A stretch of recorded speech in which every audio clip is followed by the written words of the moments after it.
Lumen youth സെൻറ്ററിൻ്റെ നേതൃത്വത്തിലുള്ള വചന പഠന പാരായണ പരമ്പരയുടെ 58ാമത്തെ ദിവസത്തിലേക്ക് നാം പ്രവേശിക്കുന്നു. ഇന്ന് നമ്മൾ പ്രതിപാദിക്കുന്ന വചനഭാഗങ്ങൾ സംഖ്യയുടെ പുസ്തകം 7-ാം അധ്യായം, നിയമാവർത്തന പുസ്തകം 7-ാം അധ്യായം, സങ്കീർത്തനങ്ങളുടെ പുസ്തകത്തിൽ 92-ാമത്തെ അധ്യായം. നമ്മൾ സംഖ്യയുടെ പുസ്തകം 7-ാമത്തെ അധ്യായത്തിലേക്ക് കടക്കുന്നു.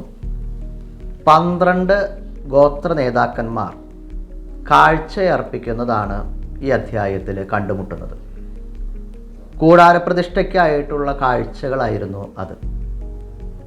ഈ 12 ഗോത്രത്തിൽ നിന്നും അവരെ പ്രതിനിധീകരിച്ച് ഓരോ വസ്തുക്കൾ ഓരോ സമയത്ത് കാഴ്ചകളായിട്ട് അർപ്പിക്കുന്നത് മുഴുവൻ വിശദാംശങ്ങളായിട്ട് ഈ അധ്യായത്തിൽ രേഖപ്പെടുത്തിയിരിക്കുകയാണ്. ഓരോരുത്തരും കൊണ്ടുവരുന്ന കാഴ്ചകളെ ഈ 12 ഗോത്രത്തിൽ നിന്നും ഓരോ വിഭാഗങ്ങളായിട്ട് തിരിച്ച് അവതരിപ്പിച്ചിരിക്കുകയാണ് ഈ അധ്യായത്തിൽ. ഓരോ ചെറിയ കാഴ്ചകൾ പോലും ദൈവസന്നിധിയിൽ വിസ്മരിക്കപ്പെടുകയില്ല എന്നാണ് ഈ അധ്യായം നമ്മെ പ്രധാനമായിട്ടും ഓർമ്മപ്പെടുത്തുന്നത്. ദൈവത്തിന് എന്തെങ്കിലും സമർപ്പിച്ചാൽ അത് നമുക്ക് ഉള്ളവയിൽ നിന്ന് അതിൻ്റെ വലിപ്പം നോക്കാതെ അതിന് പിന്നിലുള്ള ത്യാഗം, അതിനെടുത്ത മനോഭാവം, അത് ദൈവത്തിന് കൊടുക്കാനുള്ള മനസ്സിൻ്റെ ആർദ്രത, ഇതെല്ലാമാണ് ദൈവസന്നിധിയിൽ വിലയുള്ളതായിട്ട് കാണുന്നത്. അത് ദൈവം ഒരിക്കലും മറന്നുകളയുകയില്ല എന്ന് ഓർമ്മപ്പെടുത്തുകയാണ്.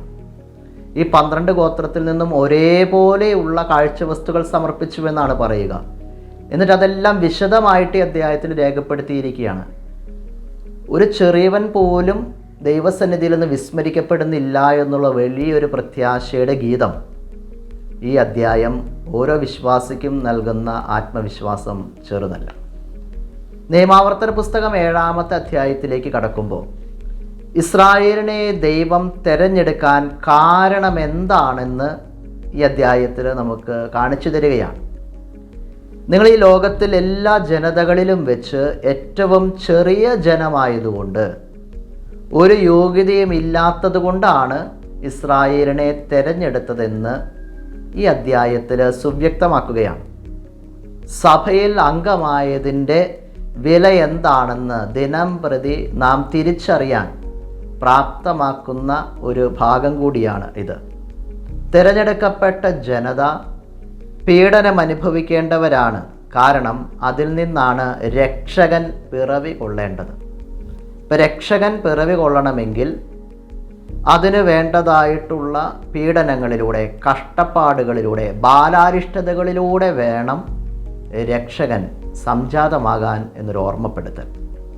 രക്ഷകന് വരാനുള്ള ഒരുക്കമായിട്ടാണ് 400 വർഷങ്ങൾക്ക് മുകളിൽ ഒരു ജനത ഈജിപ്തിൻ്റെ അടിമത്തത്തിൽ കിടന്ന് നരകയാതന അനുഭവിച്ച് ഈ വലിയ സന്ദേശം സംജാതമാക്കാനുള്ള ഒരുക്കം പൂർത്തീകരിച്ചത്. സങ്കീർത്തനങ്ങളുടെ പുസ്തകം 92-ാമത്തെ അധ്യായത്തിലേക്ക് കടക്കുമ്പോൾ നീതിമാന്റെ സന്തോഷത്തെക്കുറിച്ചാണ് സങ്കീർത്തകൻ വാചാലനാകുക. കർത്താവിൻ്റെ പ്രവൃത്തികൾ മഹനീയമാണെന്ന് ഓർക്കാൻ ഓരോ വിശ്വാസിയെയും കടപ്പെടുത്തുകയാണ്. കർത്താവാണ് വിശ്വാസിയുടെ അഭയശില. അനീതി അവിടുത്തെ തീണ്ടിയിട്ടില്ല. ശത്രുക്കൾ നശിപ്പിക്കപ്പെടും, ദുഷ്കർമ്മികൾ ചിതറിക്കപ്പെടുമെന്ന് ഈ വചനം നമ്മെ ഓർമ്മപ്പെടുത്തുകയാണ്. അധ്യായം 7. മോശ കൂടാരം സ്ഥാപിച്ചതിനു ശേഷം അതും അതിൻ്റെ സാമഗ്രികളും ബലിപീഠവും അതിൻ്റെ ഉപകരണങ്ങളും അഭിഷേകം ചെയ്ത് വിശുദ്ധീകരിച്ചു. അന്ന് ഇസ്രായേലിലെ കുലത്തലവന്മാരും ഗോത്രപ്രധാനരും കണക്കെടുപ്പിൽ മേൽനോട്ടം വഹിച്ചവരുമായ നേതാക്കന്മാർ കാഴ്ചകൾ കൊണ്ടുവന്ന് കർത്താവിൻ്റെ മുമ്പിൽ സമർപ്പിച്ചു. 2 നേതാക്കന്മാർക്ക് ഒരു വണ്ടിയും ഒരാൾക്ക് ഒരു കാളയും എന്ന കണക്കിന് മൂടിയുള്ള 6 വണ്ടികളും 12 കാളകളും അവർ കൂടാരത്തിൻ്റെ മുമ്പിൽ സമർപ്പിച്ചു. അപ്പോൾ കർത്താവ് മോശയോട് അരുളിച്ചെയ്തു, സമാഗമ കൂടാരത്തിലെ വേലയ്ക്ക് ഉപയോഗിക്കാൻ അവരിൽ നിന്ന് അവ സ്വീകരിച്ച് ലേവ്യർക്ക് ഓരോരുത്തന്റെയും കർത്തവ്യമനുസരിച്ച് കൊടുക്കുക. മോശ വണ്ടികളെയും കാളകളെയും സ്വീകരിച്ച് ലേവ്യർക്ക് കൊടുത്തു. ഗർശോന്റെ പുത്രന്മാർക്ക് അവരുടെ ജോലിക്കനുസരിച്ച് 2 വണ്ടികളും 4 കാളകളും കൊടുത്തു. പുരോഹിതനായ അഹ്റോന്റെ മകൻ ഇത്താമറിന്റെ നേതൃത്വത്തിലുള്ള മെറാറിയുടെ പുത്രന്മാർക്ക് അവരുടെ ജോലിക്കനുസരിച്ച് 4 വണ്ടികളും 8 കാളകളും കൊടുത്തു. എന്നാൽ കൊഹാത്തിന്റെ പുത്രന്മാർക്ക് ഒന്നും നൽകിയില്ല. കാരണം വിശുദ്ധ വസ്തുക്കളുടെ കാര്യം നോക്കാനാണ് അവരെ ചുമതലപ്പെടുത്തിയിരുന്നത്. അവ ചുമലിൽ വഹിക്കേണ്ടവയായിരുന്നു. ബലിപീഠം അഭിഷേകം ചെയ്ത ദിവസം പ്രതിഷ്ഠയ്ക്കുള്ള കാഴ്ചകൾ നേതാക്കന്മാർ അതിൻ്റെ മുമ്പാകെ സമർപ്പിച്ചു. കർത്താവ് മോശയോട് അരുളിച്ചെയ്തു, നേതാക്കന്മാർ ഓരോരുത്തരായി ഓരോ ദിവസം ബലിപീഠത്തിന്റെ പ്രതിഷ്ഠയ്ക്കുള്ള കാഴ്ചകൾ സമർപ്പിക്കണം. 1-ാം ദിവസം യൂദാഗോത്രത്തിലെ അമ്മീനാദാബിന്റെ മകൻ നഹ്ശോൻ കാഴ്ച സമർപ്പിച്ചു. അവൻ കാഴ്ചവെച്ചത് വിശുദ്ധ മന്ദിരത്തിലെ ഷെക്കൽ പ്രകാരം 130 ഷെക്കൽ തൂക്കമുള്ള ഒരു വെള്ളിത്തളിക, 70 ഷെക്കൽ തൂക്കമുള്ള ഒരു വെള്ളിക്കിണ്ണം, അവ നിറയെ ധാന്യബലിക്കുള്ള എണ്ണ ചേർത്ത നേർത്ത മാവ്, സുഗന്ധദ്രവ്യം നിറച്ച 10 ഷെക്കൽ തൂക്കമുള്ള ഒരു പൊൻകലശം, ദഹനബലിക്കായി ഒരു കാളക്കുട്ടി, ഒരു മുട്ടാട്, 1 വയസ്സുള്ള ഒരു ആൺചെമ്മരിയാട്, പാപപരിഹാര ബലിക്കായി ഒരു ആൺകോലാട്, സമാധാന ബലിക്കായി 2 കാളകൾ, 5 മുട്ടാടുകൾ, 5 ആൺകോലാടുകൾ, 1 വയസ്സുള്ള 5 ആൺചെമ്മരിയാടുകൾ. ഇതാണ് അമ്മീനാദാബിന്റെ മകൻ നഹ്ശോൻ സമർപ്പിച്ച കാഴ്ച. 2-ാം ദിവസം ഇസാഖർ ഗോത്രത്തിന്റെ നേതാവും സുവാറിന്റെ മകനുമായ നെത്തനേൽ കാഴ്ച സമർപ്പിച്ചു. അവൻ കാഴ്ചവെച്ചത് വിശുദ്ധ മന്ദിരത്തിലെ ഷെക്കൽ പ്രകാരം 130 ഷെക്കൽ തൂക്കമുള്ള ഒരു വെള്ളിത്തളിക, 70 ഷെക്കൽ തൂക്കമുള്ള ഒരു വെള്ളിക്കിണ്ണം, അവ നിറയെ ധാന്യബലിക്കുള്ള എണ്ണ ചേർത്ത നേരിയ മാവ്, സുഗന്ധദ്രവ്യം നിറച്ച 10 ഷെക്കൽ തൂക്കമുള്ള ഒരു പൊൻകലശം, ദഹനബലിക്കായി ഒരു കാളക്കുട്ടി, ഒരു മുട്ടാട്, 1 വയസ്സുള്ള ഒരു ആൺചെമ്മരിയാട്, പാപപരിഹാര ബലിക്ക് ഒരു ആൺകോലാട്, സമാധാന ബലിക്കായി 2 കാളകൾ, 5 മുട്ടാടുകൾ, 5 ആൺകോലാടുകൾ, 1 വയസ്സുള്ള 5 ആൺചെമ്മരിയാടുകൾ എന്നിവയാണ്. ഇതാണ് സുവാറിന്റെ മകൻ നെത്തനേൽ സമർപ്പിച്ച കാഴ്ച. 3-ാം ദിവസം സെബലൂൺ ഗോത്രത്തിന്റെ നേതാവും ബേലോന്റെ മകനുമായ എലിയാബ് കാഴ്ച സമർപ്പിച്ചു. അവൻ കാഴ്ചവെച്ചത് വിശുദ്ധ മന്ദിരത്തിലെ ഷെക്കൽ പ്രകാരം 130 ഷെക്കൽ തൂക്കമുള്ള ഒരു വെള്ളിത്തളിക, 70 ഷെക്കൽ തൂക്കമുള്ള ഒരു വെള്ളിക്കിണ്ണം, അവ നിറയെ ധാന്യബലിക്കുള്ള എണ്ണ ചേർത്ത നേരിയ മാവ്, സുഗന്ധദ്രവ്യം നിറച്ച 10 ഷെക്കൽ തൂക്കമുള്ള ഒരു പൊൻകലശം, ദഹനബലിക്കായി ഒരു കാളക്കുട്ടി, ഒരു മുട്ടാട്, 1 വയസ്സുള്ള ഒരു ആൺചെമ്മരിയാട്, പാപപരിഹാര ബലിക്കായി ഒരു ആൺകോലാട്, സമാധാന ബലിക്കായി 2 കാളകൾ, 5 മുട്ടാടുകൾ, 5 കോലാടുകൾ, 1 വയസ്സുള്ള 5 ആൺചെമ്മരിയാടുകൾ എന്നിവയാണ്. ഇതാണ് ഹേലോന്റെ പുത്രൻ എലിയാബ് സമർപ്പിച്ച കാഴ്ച. 4-ാം ദിവസം റൂബൻ ഗോത്രത്തിന്റെ നേതാവും ഷെദേയൂറിന്റെ മകനുമായ എലിസൂർ കാഴ്ചയർപ്പിച്ചു.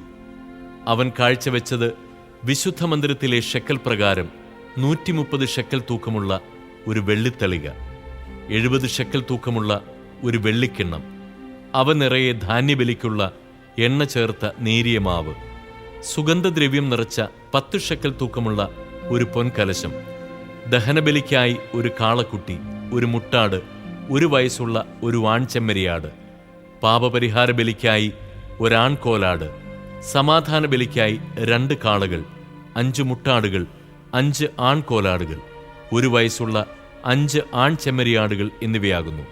ഇതാണ് ഷെദേയൂറിന്റെ മകൻ എലിസൂർ സമർപ്പിച്ച കാഴ്ച. 5-ാം ദിവസം ശിമയോൻ ഗോത്രത്തിന്റെ നേതാവും സുരിഷദ്ദായിയുടെ മകനുമായ ഷെലുമിയേൽ കാഴ്ച സമർപ്പിച്ചു. അവൻ കാഴ്ചവെച്ചത് വിശുദ്ധ മന്ദിരത്തിലെ ഷെക്കൽ പ്രകാരം 130 ഷെക്കൽ തൂക്കമുള്ള ഒരു വെള്ളിത്തളിക, 70 ഷെക്കൽ തൂക്കമുള്ള ഒരു വെള്ളിക്കിണ്ണം, അവ നിറയെ ധാന്യബലിക്കുള്ള എണ്ണ ചേർത്ത നേരിയ മാവ്, സുഗന്ധദ്രവ്യം നിറച്ച 10 ഷെക്കൽ തൂക്കമുള്ള ഒരു പൊൻകലശം, ദഹനബലിക്കായി ഒരു കാളക്കുട്ടി, ഒരു മുട്ടാട്, 1 വയസ്സുള്ള ഒരു ആൺചെമ്മരിയാട്, പാപപരിഹാര ബലിക്കായി ഒരു ആൺകോലാട്, സമാധാന ബലിക്കായി 2 കാളകൾ, 5 മുട്ടാടുകൾ, 5 ആൺകോലാടുകൾ, ഒരു വയസ്സുള്ള 5 ആൺചെമ്മരിയാടുകൾ എന്നിവയാകുന്നു. ഇതാണ് സുരിഷദ്ദായിയുടെ മകൻ ഷെലുമിയേൽ സമർപ്പിച്ച കാഴ്ച. 6-ാം ദിവസം ഗാദ് ഗോത്രത്തിലെ തലവനും റെവുവേലിന്റെ മകനുമായ എലിയാസാഫ് കാഴ്ച സമർപ്പിച്ചു. അവൻ കാഴ്ചവെച്ചത് വിശുദ്ധ മന്ദിരത്തിലെ ഷെക്കൽ പ്രകാരം 130 ഷെക്കൽ തൂക്കമുള്ള ഒരു വെള്ളിത്തളിക, 70 ഷെക്കൽ തൂക്കമുള്ള ഒരു വെള്ളിക്കിണ്ണം, അവ നിറയെ ധാന്യബലിക്കുള്ള എണ്ണ ചേർത്ത നേരിയ മാവ്, സുഗന്ധദ്രവ്യം നിറച്ച 10 ഷെക്കൽ തൂക്കമുള്ള ഒരു പൊൻകലശം, ദഹനബലിക്കായി ഒരു കാളക്കുട്ടി, ഒരു മുട്ടാട്, 1 വയസ്സുള്ള ഒരു ആൺചെമ്മരിയാട്, പാപപരിഹാര ബലിക്കായി ഒരാൺകോലാട്, സമാധാന ബലിക്കായി 2 കാളകൾ, 5 മുട്ടാടുകൾ, 5 ആൺകോലാടുകൾ, 1 വയസ്സുള്ള 5 ആൺചെമ്മരിയാടുകൾ എന്നിവയാകുന്നു. ഇതാണ് റെവുവേലിന്റെ മകൻ എലിയാസാഫ് സമർപ്പിച്ച കാഴ്ച. 7-ാം ദിവസം എഫ്രായിം ഗോത്രത്തിന്റെ നേതാവും അമ്മിഹൂദിന്റെ മകനുമായ എലിഷാമ കാഴ്ചയർപ്പിച്ചു. അവൻ കാഴ്ചവെച്ചത് വിശുദ്ധ മന്ദിരത്തിലെ ഷെക്കൽ പ്രകാരം 130 ഷെക്കൽ തൂക്കമുള്ള ഒരു വെള്ളിത്തളിക, 70 ഷെക്കൽ തൂക്കമുള്ള ഒരു വെള്ളിക്കിണ്ണം, അവ നിറയെ ധാന്യബലിക്കുള്ള എണ്ണ ചേർത്ത നേരിയ മാവ്, സുഗന്ധദ്രവ്യം നിറച്ച 10 ഷെക്കൽ തൂക്കമുള്ള ഒരു പൊൻകലശം, ദഹനബലിക്കായി ഒരു കാളക്കുട്ടി, ഒരു മുട്ടാട്, 1 വയസ്സുള്ള ഒരു ആൺചെമ്മരിയാട്, പാപപരിഹാര ബലിക്കായി ഒരു ആൺകോലാട്, സമാധാന ബലിക്കായി 2 കാളകൾ, 5 മുട്ടാടുകൾ, 5 ആൺകോലാടുകൾ, 1 വയസ്സുള്ള 5 ആൺചെമ്മരിയാടുകൾ എന്നിവയാകുന്നു. ഇതാണ് അമ്മിഹൂദിന്റെ പുത്രൻ എലിഷാമ സമർപ്പിച്ച കാഴ്ച. 8-ാം ദിവസം മനാസെ ഗോത്രത്തിന്റെ നേതാവും പെദാഹ്സൂറിന്റെ മകനുമായ ഗമാലിയേൽ കാഴ്ച സമർപ്പിച്ചു. അവൻ കാഴ്ചവെച്ചത് വിശുദ്ധ മന്ദിരത്തിലെ ഷെക്കൽ പ്രകാരം 130 ഷെക്കൽ തൂക്കമുള്ള ഒരു വെള്ളിത്തളിക, 70 ഷെക്കൽ തൂക്കമുള്ള ഒരു വെള്ളിക്കിണ്ണം, അവ നിറയെ ധാന്യബലിക്കുള്ള എണ്ണ ചേർത്ത നേരിയ മാവ്, സുഗന്ധദ്രവ്യം നിറച്ച 10 ഷെക്കൽ തൂക്കമുള്ള ഒരു പൊൻകലശം, ദഹനബലിക്കായി ഒരു കാളക്കുട്ടി, ഒരു മുട്ടാട്, 1 വയസ്സുള്ള ഒരു ആൺചെമ്മരിയാട്, പാപപരിഹാര ബലിക്കായി ഒരു കോലാട്ടിൻകുട്ടി, സമാധാന ബലിക്കായി 2 കാളകൾ, 5 മുട്ടാടുകൾ, 5 ആൺകോലാടുകൾ, 1 വയസ്സുള്ള 5 ആൺചെമ്മരിയാടുകൾ എന്നിവയാകുന്നു. ഇതാണ് പെദാഹ്സൂറിന്റെ മകൻ ഗമാലിയേൽ സമർപ്പിച്ച കാഴ്ച. 9-ാം ദിവസം ബെഞ്ചമിൻ ഗോത്രത്തിന്റെ നേതാവും ഗിദയോനിയുടെ മകനുമായ അബിദാൻ കാഴ്ചയർപ്പിച്ചു. അവൻ കാഴ്ചവെച്ചത് വിശുദ്ധ മന്ദിരത്തിലെ ഷെക്കൽ പ്രകാരം 130 ഷെക്കൽ തൂക്കമുള്ള ഒരു വെള്ളിത്തളിക, 70 ഷെക്കൽ തൂക്കമുള്ള ഒരു വെള്ളിക്കിണ്ണം, അവ നിറയെ ധാന്യബലിക്കുള്ള എണ്ണ ചേർത്ത നേരിയ മാവ്, സുഗന്ധദ്രവ്യം നിറച്ച 10 ഷെക്കൽ തൂക്കമുള്ള ഒരു പൊൻകലശം, ദഹനബലിക്കായി ഒരു കാളക്കുട്ടി, ഒരു മുട്ടാട്, 1 വയസ്സുള്ള ഒരു ആൺചെമ്മരിയാട്, പാപപരിഹാര ബലിക്കായി ഒരു ആൺകോലാട്, സമാധാന ബലിക്കായി 2 കാളകൾ, 5 മുട്ടാടുകൾ, 5 ആൺകോലാടുകൾ, 1 വയസ്സുള്ള 5 ആൺചെമ്മരിയാടുകൾ എന്നിവയാകുന്നു. ഇതാണ് ഗിദയോനിയുടെ പുത്രൻ അബിദാൻ സമർപ്പിച്ച കാഴ്ച. 10-ാം ദിവസം ദാൻ ഗോത്രത്തിന്റെ നേതാവും അമ്മിഷദ്ദായിയുടെ മകനുമായ അഹിയേസർ കാഴ്ച സമർപ്പിച്ചു. അവൻ കാഴ്ചവെച്ചത് വിശുദ്ധ മന്ദിരത്തിലെ ഷെക്കൽ പ്രകാരം 130 ഷെക്കൽ തൂക്കമുള്ള ഒരു വെള്ളിത്തളിക, 70 ഷെക്കൽ തൂക്കമുള്ള ഒരു വെള്ളിക്കിണ്ണം, അവ നിറയെ ധാന്യബലിക്കുള്ള എണ്ണ ചേർത്ത നേരിയ മാവ്, സുഗന്ധദ്രവ്യം നിറച്ച 10 ഷെക്കൽ തൂക്കമുള്ള ഒരു പൊൻകലശം, ദഹനബലിക്കായി ഒരു കാളക്കുട്ടി, ഒരു മുട്ടാട്, 1 വയസ്സുള്ള ഒരു ആൺചെമ്മരിയാട്, പാപപരിഹാര ബലിക്കായി ഒരു ആൺകോലാട്, സമാധാന ബലിക്കായി 2 കാളകൾ, 5 മുട്ടാടുകൾ, 5 ആൺകോലാടുകൾ, 1 വയസ്സുള്ള 5 ആൺചെമ്മരിയാടുകൾ എന്നിവയാകുന്നു. ഇതാണ് അമ്മിഷദ്ദായിയുടെ മകൻ അഹിയേസർ സമർപ്പിച്ച കാഴ്ച. 11-ാം ദിവസം ആഷേർ ഗോത്രത്തിന്റെ നേതാവും ഒക്രാന്റെ മകനുമായ പഗിയേൽ കാഴ്ചയർപ്പിച്ചു. അവൻ കാഴ്ചവെച്ചത് വിശുദ്ധ മന്ദിരത്തിലെ ഷെക്കൽ പ്രകാരം 130 ഷെക്കൽ തൂക്കമുള്ള ഒരു വെള്ളിത്തളിക, 70 ഷെക്കൽ തൂക്കമുള്ള ഒരു വെള്ളിക്കിണ്ണം, അവ നിറയെ ധാന്യബലിക്കുള്ള എണ്ണ ചേർത്ത നേരിയ മാവ്, സുഗന്ധദ്രവ്യം നിറച്ച 10 ഷെക്കൽ തൂക്കമുള്ള ഒരു പൊൻകലശം, ദഹനബലിക്കായി ഒരു കാളക്കുട്ടി, ഒരു മുട്ടാട്, 1 വയസ്സുള്ള ഒരു ചെമ്മരിയാട്, പാപപരിഹാര ബലിക്ക് ഒരു കോലാട്, സമാധാന ബലിക്കായി 2 കാളകൾ, 5 മുട്ടാടുകൾ, 5 ആൺകോലാടുകൾ, 1 വയസ്സുള്ള 5 ചെമ്മരിയാടുകൾ എന്നിവയാകുന്നു. ഇതാണ് ഒക്രാന്റെ മകൻ പഗിയേൽ സമർപ്പിച്ച കാഴ്ച. 12-ാം ദിവസം നഫ്താലി ഗോത്രത്തിന്റെ നേതാവും ഏനാന്റെ മകനുമായ അഹീറ കാഴ്ച സമർപ്പിച്ചു. അവൻ കാഴ്ചവെച്ചത് വിശുദ്ധ മന്ദിരത്തിലെ ഷെക്കൽ പ്രകാരം 130 ഷെക്കൽ തൂക്കമുള്ള ഒരു വെള്ളിത്തളിക, 70 ഷെക്കൽ തൂക്കമുള്ള ഒരു വെള്ളിക്കിണ്ണം, അവ നിറയെ ധാന്യബലിക്കുള്ള എണ്ണ ചേർത്ത നേരിയ മാവ്, സുഗന്ധദ്രവ്യം നിറച്ച 10 ഷെക്കൽ തൂക്കമുള്ള ഒരു പൊൻകലശം, ദഹനബലിക്കായി ഒരു കാളക്കുട്ടി, ഒരു മുട്ടാട്, 1 വയസ്സുള്ള ഒരു ചെമ്മരിയാട്, പാപപരിഹാര ബലിക്കായി ഒരു കോലാട്, സമാധാന ബലിക്കായി 2 കാളകൾ, 5 മുട്ടാടുകൾ, 5 ആൺകോലാടുകൾ, 1 വയസ്സുള്ള 5 ചെമ്മരിയാടുകൾ എന്നിവയാകുന്നു. ഇതാണ് ഏനാന്റെ മകൻ അഹീറ സമർപ്പിച്ച കാഴ്ച. ബലിപീഠം അഭിഷേകം ചെയ്ത ദിവസം അതിന്റെ പ്രതിഷ്ഠയ്ക്ക് വേണ്ടി ഇസ്രായേൽ നേതാക്കന്മാർ സമർപ്പിച്ച കാഴ്ചകൾ ഇവയാണ്: 12 വെള്ളിത്തളികകൾ, 12 വെള്ളിക്കിണ്ണങ്ങൾ, 12 പൊൻകലശങ്ങൾ. ഓരോ വെള്ളിത്തളികയുടെയും തൂക്കം 130 ഷെക്കൽ, ഓരോ വെള്ളിക്കിണ്ണത്തിൻ്റെയും തൂക്കം 70 ഷെക്കൽ. അങ്ങനെ വെള്ളിപ്പാത്രങ്ങളുടെ ആകെ തൂക്കം വിശുദ്ധ മന്ദിരത്തിലെ ഷെക്കൽ പ്രകാരം 2400 ഷെക്കൽ. സുഗന്ധദ്രവ്യം നിറച്ച 12 പൊൻകലശങ്ങൾ വിശുദ്ധ മന്ദിരത്തിലെ ഷെക്കൽ പ്രകാരം ഓരോന്നിനും തൂക്കം 10 ഷെക്കൽ. കലശങ്ങളുടെ ആകെ തൂക്കം 120 ഷെക്കൽ. ധാന്യബലിയോടുകൂടി ദഹനബലിക്കുള്ള കന്നുകാലികളെല്ലാം കൂടി 12 കാളകൾ, 12 മുട്ടാടുകൾ, 1 വയസ്സുള്ള 12 ചെമ്മരിയാടുകൾ, പാപപരിഹാര ബലിക്ക് 12 ആൺകോലാടുകൾ, സമാധാന ബലിക്കുള്ള കന്നുകാലികളെല്ലാം കൂടി 24 കാളകൾ, 60 മുട്ടാടുകൾ, 60 ആൺകോലാടുകൾ, 1 വയസ്സുള്ള 60 ചെമ്മരിയാടുകൾ. ബലിപീഠം അഭിഷേകം ചെയ്തതിനു ശേഷം അതിന്റെ പ്രതിഷ്ഠയ്ക്കായി സമർപ്പിച്ച കാഴ്ചകൾ ഇവയാകുന്നു. കർത്താവുമായി സംസാരിക്കാൻ സമാഗമ കൂടാരത്തിൽ പ്രവേശിച്ചപ്പോൾ സാക്ഷ്യപേടകത്തിന്റെ മുകളിൽ 2 കെരൂബുകളുടെ മധ്യത്തിലുള്ള കൃപാസനത്തിൽ നിന്ന് ഒരു സ്വരം തന്നോട് സംസാരിക്കുന്നത് മോശ കേട്ടു. അധ്യായം 7.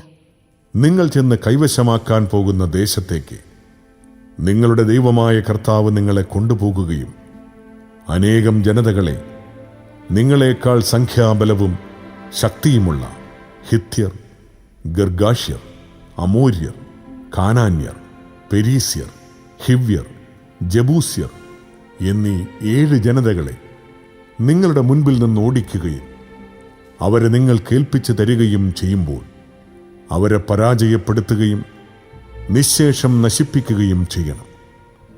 അവരുമായി ഉടമ്പടി ഉണ്ടാക്കുകയോ അവരോട് കരുണ കാണിക്കുകയോ അരുത്. അവരുമായി വിവാഹബന്ധത്തിലേർപ്പെടരുത്. നിങ്ങളുടെ പുത്രിമാരെ അവരുടെ പുത്രന്മാർക്ക് കൊടുക്കുകയോ അവരുടെ പുത്രിമാരെ നിങ്ങളുടെ പുത്രന്മാർക്ക് വേണ്ടി സ്വീകരിക്കുകയോ ചെയ്യരുത്. എന്തെന്നാൽ മറ്റു ദേവന്മാരെ സേവിക്കാനായി നിങ്ങളുടെ മക്കളെ എന്നിൽ നിന്ന് അവർ അകറ്റിക്കളയും. അപ്പോൾ കർത്താവിൻ്റെ കോപം നിങ്ങൾക്കെതിരെ ജ്വലിക്കുകയും നിങ്ങളെ വേഗം നശിപ്പിക്കുകയും ചെയ്യും. ഇപ്രകാരമാണ് നിങ്ങൾ അവരോട് ചെയ്യേണ്ടത്: അവരുടെ ബലിപീഠങ്ങൾ നശിപ്പിക്കണം, സ്തംഭങ്ങൾ തകർക്കണം, അക്ഷേരാ ദേവതയുടെ സ്തൂപങ്ങൾ വെട്ടിവീഴ്ത്തണം, വിഗ്രഹങ്ങൾ തീയിൽ ചുട്ടിരിക്കണം. നിങ്ങളുടെ ദൈവമായ കർത്താവിന് നിങ്ങൾ വിശുദ്ധജനമാണ്. ഭൂമുഖത്തുള്ള എല്ലാ ജനതകളിലും നിന്ന് തൻ്റെ സ്വന്തം ജനമാകേണ്ടതിന് അവിടുന്ന് നിങ്ങളെ തിരഞ്ഞെടുത്തിരിക്കുന്നു. കർത്താവ് നിങ്ങളെ സ്നേഹിച്ചതും തിരഞ്ഞെടുത്തതും മറ്റു ജനതകളേക്കാൾ നിങ്ങൾ എണ്ണത്തിൽ കൂടുതലായിരുന്നതുകൊണ്ടല്ല, നിങ്ങൾ മറ്റെല്ലാ ജനതകളെയും കാൾ ചെറുതായിരുന്നു. കർത്താവ് നിങ്ങളെ സ്നേഹിക്കുകയും നിങ്ങളുടെ പിതാക്കന്മാരോട് ചെയ്ത ശപഥം പാലിക്കുകയും ചെയ്യുന്നതുകൊണ്ടാണ് തൻ്റെ ശക്തമായ കരത്താൽ നിങ്ങളെ പുറത്തു കൊണ്ടുവന്നതും ഈജിപ്തിലെ രാജാവായ ഫറവോയുടെ കയ്യിൽ നിന്ന്, അടിമത്തത്തിൻ്റെ ഭവനത്തിൽ നിന്ന് നിങ്ങളെ രക്ഷിച്ചതും. അതിനാൽ നിങ്ങൾ അറിഞ്ഞുകൊള്ളുക, നിങ്ങളുടെ ദൈവമായ കർത്താവാണ് ദൈവം. തന്നെ സ്നേഹിക്കുകയും തൻ്റെ കൽപ്പന പാലിക്കുകയും ചെയ്യുന്നവനോട് 1000 തലമുറകൾ വരെ ഉടമ്പടി പാലിക്കുകയും അചഞ്ചലമായ സ്നേഹം പ്രകടിപ്പിക്കുകയും ചെയ്യുന്ന വിശ്വസ്തനായ ദൈവം. തന്നെ വെറുക്കുന്നവരെ നശിപ്പിച്ചുകൊണ്ട് അവിടുന്ന് പ്രതികാരം ചെയ്യും. അവരോട് നേരിട്ട് പ്രതികാരം ചെയ്യാൻ അവിടുന്ന് വൈകുകയില്ല. ആകയാൽ ഞാൻ ഇന്ന് കൽപ്പിക്കുന്ന പ്രമാണങ്ങളും ചട്ടങ്ങളും നിയമങ്ങളും അനുസരിക്കാൻ നിങ്ങൾ ശ്രദ്ധിക്കണം. നിങ്ങൾ ഈ നിയമങ്ങൾ കേൾക്കുകയും വിശ്വസ്തയോടെ പാലിക്കുകയും ചെയ്താൽ നിങ്ങളുടെ ദൈവമായ കർത്താവ് നിങ്ങളുടെ പിതാക്കന്മാരോട് ശപഥം ചെയ്തിട്ടുള്ള ഉടമ്പടിയും കരുണയും നിങ്ങളോടും പുലർത്തും. അവിടുന്ന് നിങ്ങളെ സ്നേഹിക്കുകയും അനുഗ്രഹിക്കുകയും വർദ്ധിപ്പിക്കുകയും ചെയ്യും. നിങ്ങൾക്ക് തരുമെന്ന് അവിടുന്ന് നിങ്ങളുടെ പിതാക്കന്മാരോട് ശപഥം ചെയ്തിട്ടുള്ള നാട്ടിൽ നിങ്ങളെ സന്താനപുഷ്ടിയുള്ളവരും നിങ്ങളുടെ ഭൂമി ഫലപുഷ്ടിയുള്ളതുമാക്കും. ധാന്യം, വീഞ്ഞ്, എണ്ണ, കന്നുകാലികൾ, ആട്ടിൻപറ്റം എന്നിവയെ അവിടുന്ന് ആശീർവദിക്കുകയും ചെയ്യും. നിങ്ങൾ മറ്റെല്ലാ ജനതകളെയും കാൾ അനുഗ്രഹീതരായിരിക്കും. നിങ്ങൾക്കോ നിങ്ങളുടെ കന്നുകാലികൾക്കോ വന്ധ്യത ഉണ്ടായിരിക്കുകയില്ല. കർത്താവ് നിങ്ങളിൽ നിന്ന് എല്ലാ രോഗങ്ങളും മാറ്റിക്കളയും. ഈജിപ്തിൽ വച്ച് നിങ്ങൾ കണ്ടിട്ടുള്ള ദുർവ്യാധികളിലൊന്നും നിങ്ങളുടെ മേൽ അവിടുന്ന് വരുത്തുകയില്ല. എന്നാൽ നിങ്ങളെ എതിർക്കുന്നവരുടെ മേൽ അവയെല്ലാം വരുത്തും. നിങ്ങളുടെ ദൈവമായ കർത്താവ് നിങ്ങൾ കേൾപ്പിച്ചു തരുന്ന ജനങ്ങളെയെല്ലാം സംഹരിക്കണം. അവരോട് കരുണ കാണിക്കരുത്. നിങ്ങൾ അവരുടെ ദേവന്മാരെ സേവിക്കരുത്. അത് നിങ്ങൾക്ക് കെണിയായിരിക്കും. ഈ ജനതകൾ എന്നേക്കാൾ വലുതാണ്. എങ്ങനെ അവരുടെ അവകാശം എനിക്ക് പിടിച്ചുപറ്റാൻ കഴിയും എന്ന് വിചാരിച്ച് ഭയപ്പെടരുത്. നിങ്ങളുടെ ദൈവമായ കർത്താവ് ഫറവയോടും ഈജിപ്ത് മുഴുവനോടും ചെയ്തതെന്തെന്നോർമ്മിക്കുക. നിങ്ങളുടെ കണ്ണുകൾ കണ്ട മഹാമാരികൾ, അടയാളങ്ങൾ, അത്ഭുതങ്ങൾ, കരബലം, ശക്തിപ്രകടനം എന്നിവയാലാണ് നിങ്ങളുടെ ദൈവമായ കർത്താവ് നിങ്ങളെ പുറത്തു കൊണ്ടുവന്നത്. നിങ്ങൾ ഭയപ്പെടുന്ന ജനതകളോടെല്ലാം അവിടുന്ന് അതുപോലെ തന്നെ പ്രവർത്തിക്കും. മാത്രമല്ല, നിങ്ങളുടെ അടുത്തു നിന്ന് ഓടി ഒളിക്കുന്നവർ നശിക്കുന്നതുവരെ നിങ്ങളുടെ ദൈവമായ കർത്താവ് അവരുടെ ഇടയിൽ കടന്നലുകളെ അയക്കും. അവരെ ഭയപ്പെടരുത്. എന്തെന്നാൽ നിങ്ങളുടെ ദൈവമായ കർത്താവ് വലിയവനും ഭീതിതനുമായ ദൈവം നിങ്ങളുടെ മധ്യയുണ്ട്. നിങ്ങളുടെ ദൈവമായ കർത്താവ് ഈ ജനതകളെ ക്രമേണ ഉന്മൂലനം ചെയ്യും. നീ അവരെ ഒന്നിച്ച് നശിപ്പിക്കരുത്, അല്ലെങ്കിൽ വന്യമൃഗങ്ങൾ പെരുകി നിനക്ക് ഭീഷണിയാകും. നിങ്ങളുടെ ദൈവമായ കർത്താവ് ഈ ജനതകളെ നിങ്ങൾ കേൾപ്പിച്ചു തരും. നിശേഷം നശിക്കുന്നതുവരെ അവരെ പരിഭ്രാന്തരാക്കുകയും ചെയ്യും. അവരുടെ രാജാക്കന്മാരെ അവിടുന്ന് നിങ്ങളുടെ കയ്യിൽ ഏൽപ്പിക്കും. ആകാശത്തിൻ കീഴിൽ നിന്ന് അവരുടെ പേരുകൾ നിങ്ങൾ നിർമാർജനം ചെയ്യണം. അവരെ നിശേഷം നശിപ്പിക്കുന്നതുവരെ നിങ്ങൾക്കെതിരായി നിൽക്കാൻ ആരും ശക്തിപ്പെടുകയില്ല. അവരുടെ ദേവന്മാരുടെ വിഗ്രഹങ്ങൾ അഗ്നിയിൽ ദഹിപ്പിക്കണം. നിങ്ങൾക്കൊരു കെണിയാകാതിരിക്കാൻ അവയിലുള്ള വെള്ളിയോ സ്വർണമോ മോഹിക്കുകയോ എടുക്കുകയോ ചെയ്യരുത്. എന്തെന്നാൽ നിങ്ങളുടെ ദൈവമായ കർത്താവിന് ഇത് നിന്ദ്യമാണ്. വിഗ്രഹത്തെപ്പോലെ നിങ്ങളും ശാപഗ്രസ്തരാകാതിരിക്കാൻ നിന്ദ്യമായ ഒരു വസ്തുവും വീട്ടിലേക്ക് കൊണ്ടുവരരുത്. അതിനെ നിശേഷം വെറുക്കുകയും ഉപേക്ഷിക്കുകയും ചെയ്യണം. എന്തെന്നാൽ അത് ശാപഗ്രസ്തമാണ്.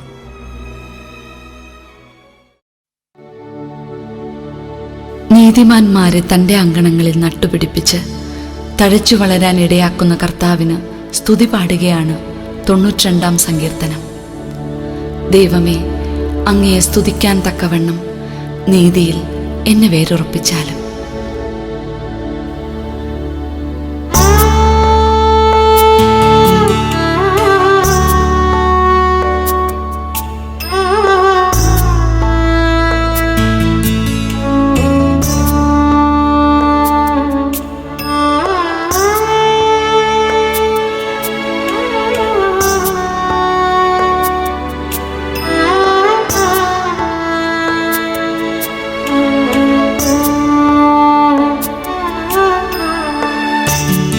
അത്യുന്നതനായ കർത്താവേ,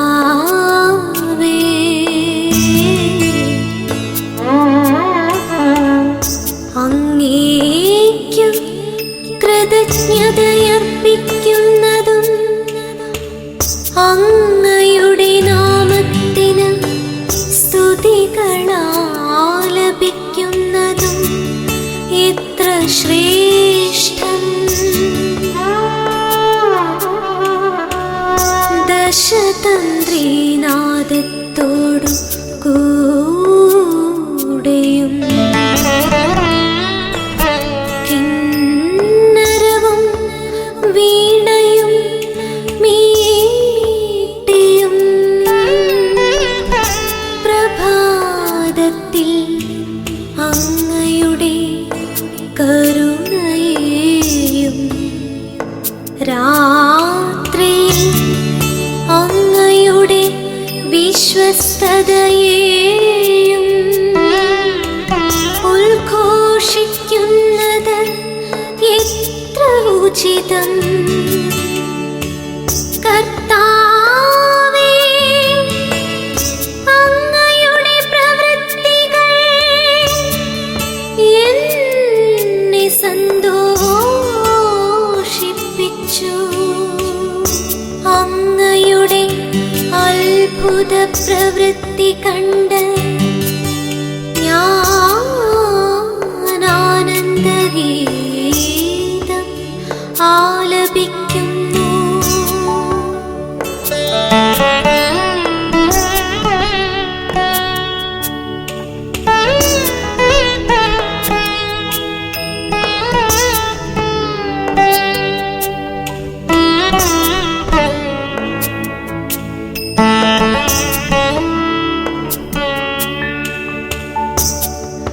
കർത്താവേ, അങ്ങയുടെ പ്രവൃത്തികൾ എത്ര മഹനീയം.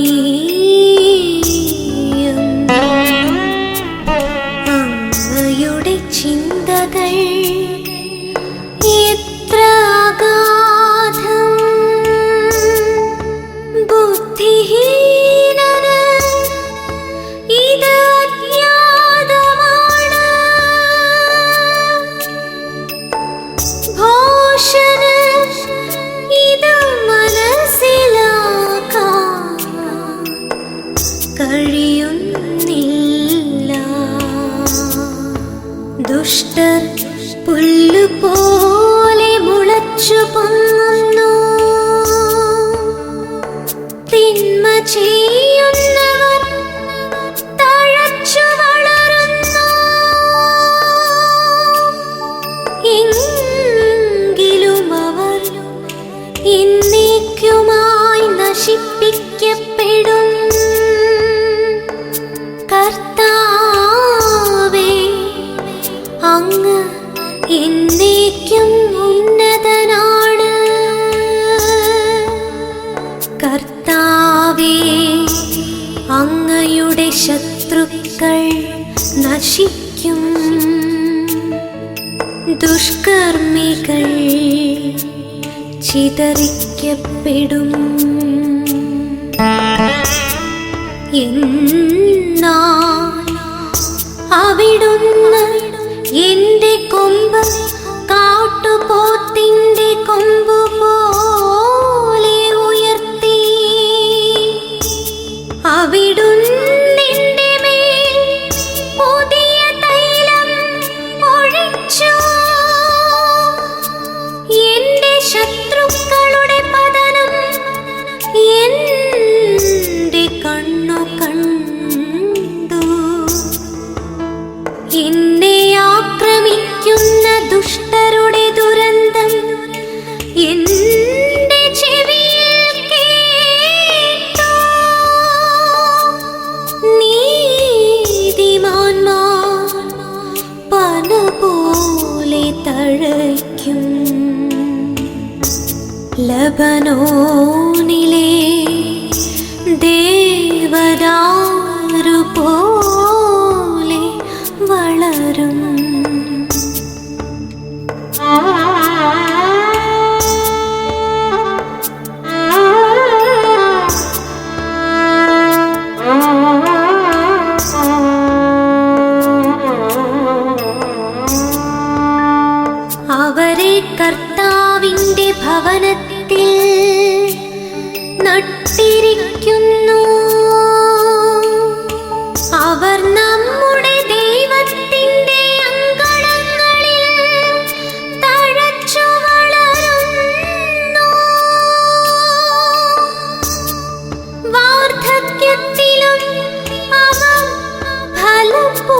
ഭയപ്പെടുവിക്കും.